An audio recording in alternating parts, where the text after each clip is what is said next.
तर सुनावणी दरम्यान न्यायाधीश नेमकं काय म्हणालेत आपण ग्राफिक्सच्या माध्यमातून बघूयात।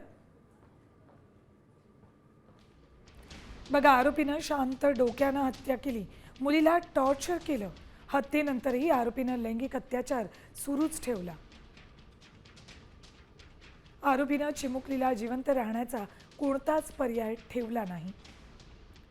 वासना पूर्ण करण्यासाठी आरोपीने हे कृत्य केलं। मुलीला 18 जखमा दिल्या होत्या। मुलीची लेगिन्स पॅन्टही तिच्या तोंडात 21 सेंटीमीटर आत कोंबण्यात आली होती। पुराव्यानुसार आरोपीनंच कृत्य केल्याचं सिद्ध झालं। मुलीच्या वेदना आणि कुटुंबियांनी सहन केलं त्याची कोर्टाला जाणीव आहे।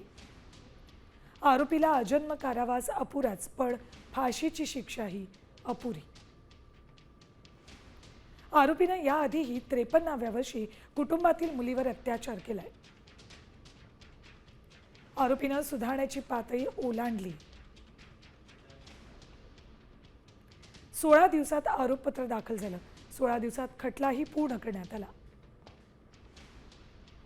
विशेष सरकारी वकील अजय मिसर यांनी 12 केसबाबत संदर्भ दिला। या सर्व 12 केसेस नसरापूरच्या घटनेशी साधर्म्य असलेल्या बऱ्याच केसेसमध्ये फाशीची शिक्षा सुनावली। कोर्टानं आरोपीला फाशीची शिक्षा सुनावली। आता फासावर चढा, न्यायाधीशांनी भीमराव कांबळेला ठणकावलं।